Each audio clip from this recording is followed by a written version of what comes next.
Sixers came out firing at the media yesterday. What's got Aaron so hot coming off that big Monday win? Zeke has found himself sharing carries this season. Does Dallas actually have an Ezekiel Elliott problem? And coming off a loss in week 2, will the Chiefs move down from the top spot on Nick's NFL tiers? Good Wednesday morning, everyone. Welcome to First Things First alongside Nick and his tiers and Chris Broussard and Kevin Wildes. I'm Jenna Wolf.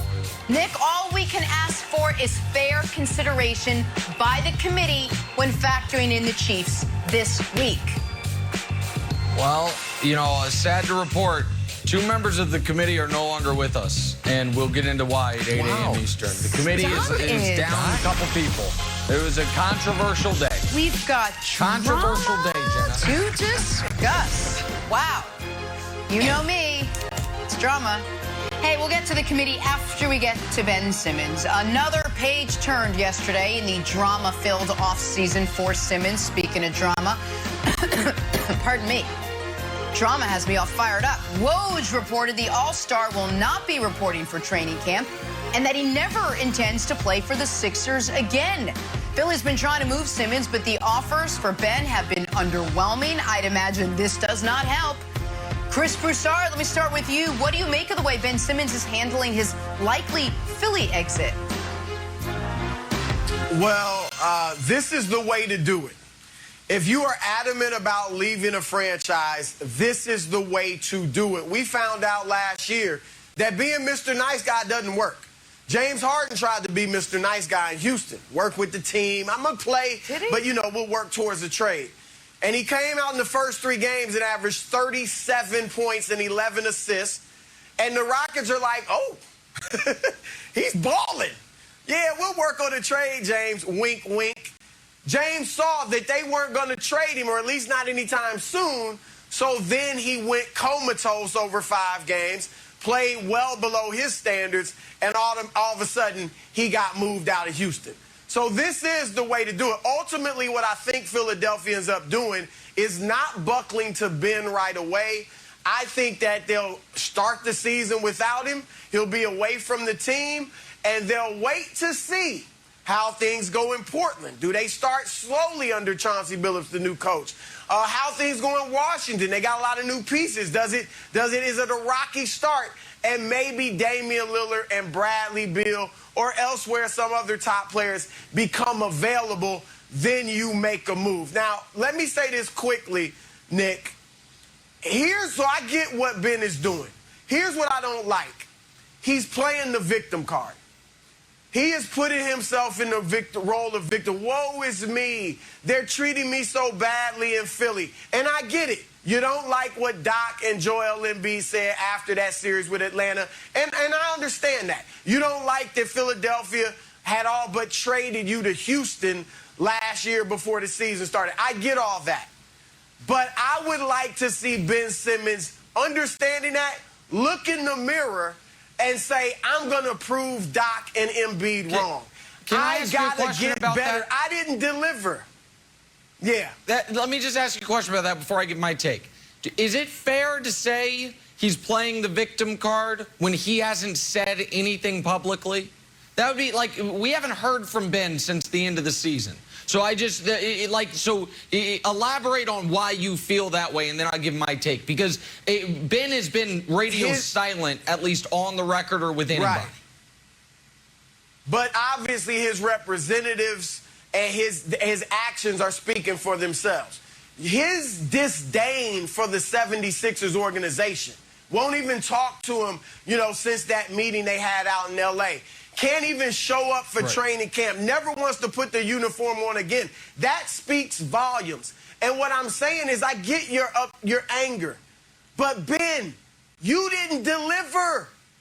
You didn't deliver. You did shoot 34% from the foul line in the playoffs. You did refuse to take even layups in the 4th quarter against Philadelphia. You have been there for 4 years and still won't shoot jump shots.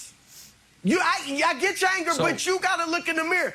Magic Johnson, Nick, in '84, after he was Tragic Johnson in the finals against Boston, looked in the mirror and said, I got to get better. Michael Jordan, when the Pistons were beating him up in the playoffs, looked in the mirror and said, I'm not strong enough. I got to get in the weight room. I got to get better. LeBron James in 2011, after the failure in Dallas, said, not only, Nick, I got to be a better player, I got to be a better person, LeBron said. He looked in the mirror. Why can't Ben Simmons look in the mirror? So, listen, I think that's all fair, and that's why I wanted you to elaborate, because I think some people would be like, well, he hasn't said anything, but I get what you're saying, which is this marriage has broken up, and both parties are at fault. Like, as much, if I were in Daryl Morey's shoes and James Harden were available, of course I would try to acquire him, and of course I would trade Ben Simmons for James Harden. But there is a cost of that. And that is, if we don't get James Harden, now my second best player knows I was trying to trade him. Not speculation, not conjecture. He knows it.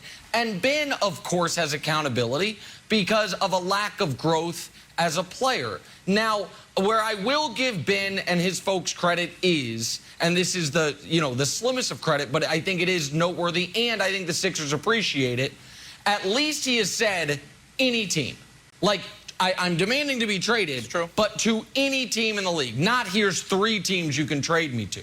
And so that does allow Philly some flexibility. But the fact of the matter, there's so many wild levels to this. There is like the league level, which is they do not want training camp holdouts to come back. That was a thing in the 90s that happened, and the league hated it, and we really haven't seen them in 25 years. Here's another thing the league doesn't want. Player empowerment's one thing. Guys forcing their way out of spots with 4 years left on a deal. Right. The next step to that is sign the extension because the home team can pay you more, and a week later, not a year later, a week later, be like, yeah, I wanted the money, but I don't want to play here. So there's external pressures. In the short term, though, nothing's going to change. And here's why. Everyone loves their team this time of year. Everyone's offseason moves are going to are going to be great. All the trades they made, all the signings they made, all their draft picks, everyone's a genius right now. So right now is the worst time to trade a star because nobody's desperate. They're the opposite of desperate. They're blindly optimistic. So it's not only that Philly is going to wait and see what happens in Portland or in Washington. I think they're also going to wait and see what happens in Denver. What if Denver's defense is really bad and Jamal Murray's not there and they're like, you know what? Michael Porter Jr. is available. And the other element here that Philly has that Houston didn't Wilds is this. They can compete in the regular season without Ben. Joel Embiid plus that roster is still good enough to be the 3rd best team in the East. And so they are not pressed the way Houston was. And so I don't think this is, I know everyone thinks Ben's getting traded before the season. I don't. I think Daryl's going to hold the line. I think Ben's going to hold the line. And we're going to have a staring match that's going to go into the season, Wilds. So I guess if I was a Sixers fan, I would be like rooting whatever team is playing against the Blazers because I kind of want a miserable Dame and Dame to say, like, you know what, I would like to go play with Embiid, let Chauncey build Simmons into like a great defensive stalwart and let them take off. But I share some of Broussard's anger because the way that Ben is making his ugly exit is the worst of the ways to go. He's trying to wentz his way out. The wentzing your way out is, I'm going to underachieve, play terrible, alienate the fan base, and ask for a trade. It's the worst way to go. Now, you can harden your way out, where you show up for a little bit and then, you know, poo-poo your actual gameplay so they trade you. You can Anthony Davis your way out, where you're like, hey, I tried my best, but I'd like to win a championship. You have to buy a shirt that says that's all, folks, and then claim you have no idea how a triple extra large shirt for a 7-foot guy got in your closet. I don't know, just coincidence. I wore this on the last day of the season.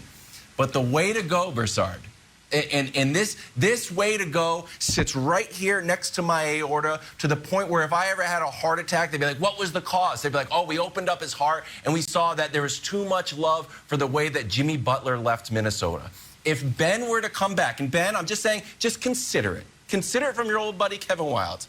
If Ben was to show up, to go to Camden, New Jersey for training camp, and say, you know what, switch them up. So I'll run with the bench warmers and go against Embiid and dunk on Embiid. And they're like, you know what, Tobias, you had nothing to do with this. You get dunked on too. And guess what?